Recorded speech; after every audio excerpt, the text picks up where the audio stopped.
Iniciamos nuestro debate de sobremesa. Decía yo al aire que el presidente hacía un guiño al Partido Revolucionario Institucional, al PRI. Decía que si convencían a algunos diputados de ese u otros partidos podrían lograr esas reformas constitucionales necesarias para la Cuarta Transformación.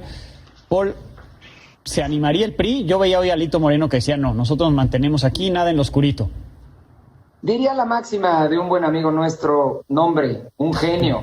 Es decir, pues naturalmente le faltan votos y requiere de los votos de otros partidos. Y lo dice muy claro, del PRI o de otros partidos. Pero bueno, regresando a lo importante, que es el gran resultado de esta elección, primero, el evitar la mayoría calificada del partido político Morena para que desaparezcan al INE, para que hagan lo que quieran con la Constitución. Yo creo que es un gran logro. Y segundo, si bien es cierto en el tema de las gubernaturas, como lo decíamos en el programa, no fue suficiente la alianza, sí lo es cuando ya te vas a los números locales. Es decir, cuando juntas el Estado de México con la Ciudad de México, por ejemplo, que son los dos de los más poblados de este país, pues me parece que la alianza avanza y mucho, en particular en el corazón de Morena, que es la capital de México, donde pues a lo que va de los conteos, prácticamente la mayoría de las alcaldías se las lleva la Alianza por México, y es un avance que debe de tener bastante preocupada a Claudia y a todos los de Morena de la ciudad,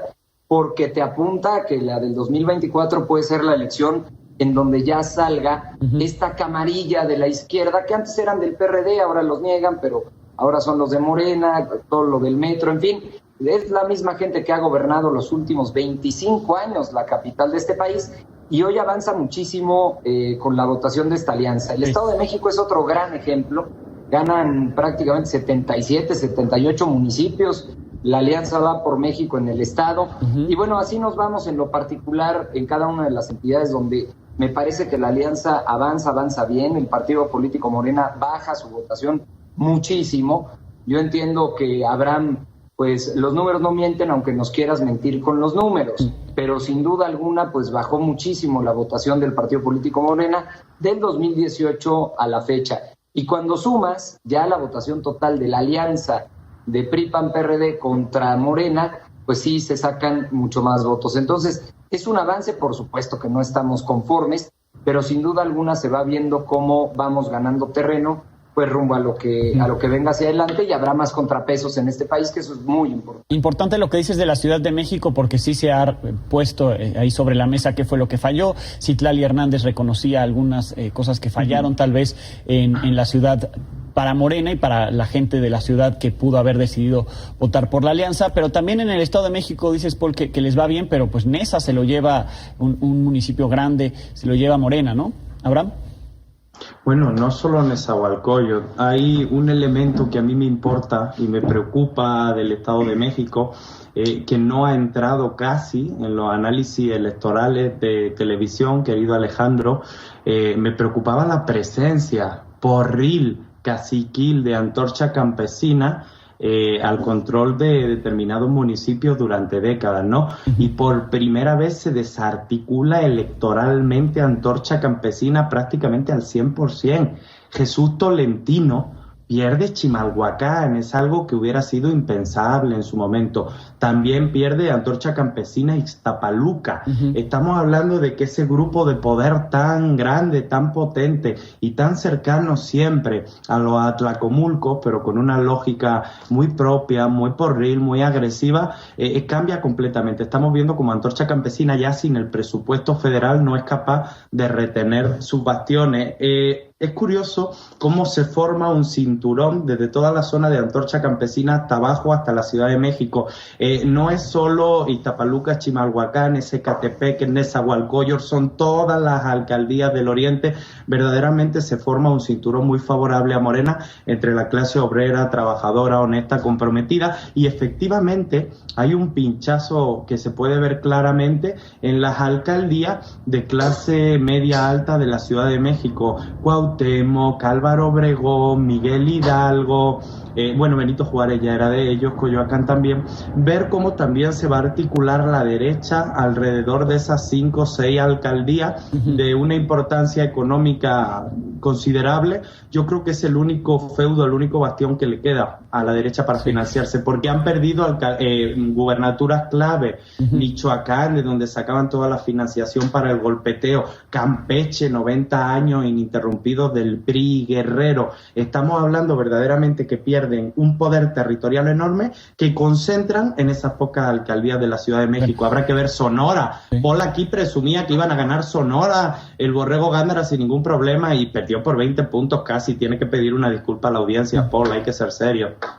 Y gana el PRI la capital, gana Hermosillo. Es decir, si aquí nos ponemos a dar ejemplos locales de los municipios importantes, no vamos a terminar con el debate. Entonces, insisto, ganamos. Dijiste que ganaban Sonora por 20 puntos. Pide una disculpa. Sino también muchas capitales del país, lo cual, pues, por supuesto que es relevante. Por no hablar de los congresos locales también, que estos 18 para Morena se vuelven también un contrapeso, pues, de los gobiernos en los estados. Y en particular, y qué bueno que pones el ejemplo de las alcaldías de la Ciudad de México, porque, bueno, yo sé que nos ven de todo el país, pero conocen la realidad de la ciudad. Y estas alcaldías, por ejemplo, la Miguel Hidalgo que mencionas, en donde en su momento se confió en el partido político Morena, y ahí es donde deberían de hacer esa autocrítica y ese pequeño análisis, en lugar de dividirlos, como lo hizo López Obrador en la mañana, entre la gente trabajadora y honesta y los otros. Eso lo hicieron ustedes, como eso lo hicieron ustedes con su meme, con su ataque clasista en redes. Eso lo hicieron ustedes. Como buen seguidor y fan de López Obrador, deberías de ver la mañanera.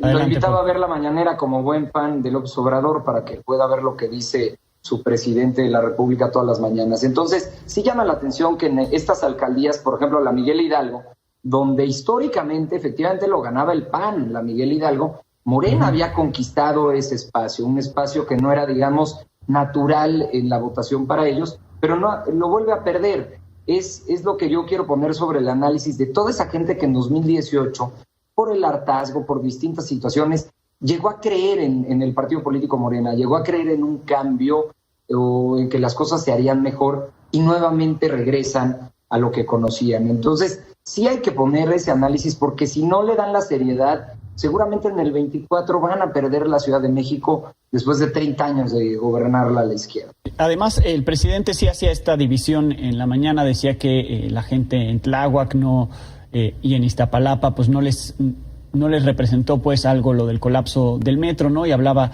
como dice Abraham, de esta clase media que está en un lado y los pobres del otro. Yo simplemente recordaría que en todas las alcaldías de nuestra ciudad hay pobres, hay ricos, hay de clase media, hay de todo, ¿no? Y finalmente, pues cada quien decide votar como sea, y lo pongo porque la propia jefa de gobierno, Abraham, dijo hoy en la mañana que no le gustaba que se pusiera esto de las divisiones, ¿no? Creo que al final de cuentas todos somos parte de la Ciudad de México. Como siempre, querido Alejandro, se descontextualiza de manera intencionada lo que dice el presidente López Obrador. López Obrador dijo en la mañanera que donde debería haber afectado, porque lo que se le pregunta por parte de un periodista, y por eso responde el presidente, lo que se le pregunta por parte de un periodista es si lo de la línea 12 afectó o no electoralmente, y el presidente dice, en los lugares más afectados, que son Tláhuac e Iztapalapa, nuestro movimiento volvió a ganar, lugares de gente buena y trabajadora. Eso es lo que dice el presidente. Pero se refiere a los otros lugares como si no hubiera gente pobre.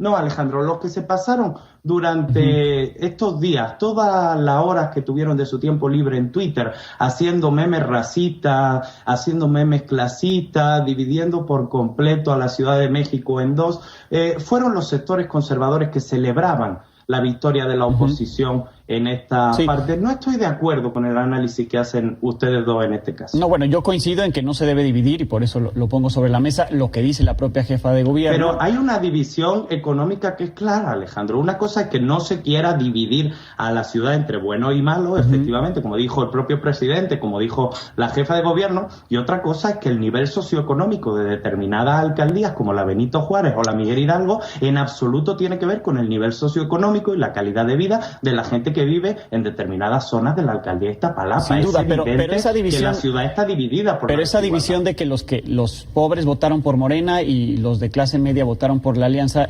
no es real, pues. Nadie dijo eso.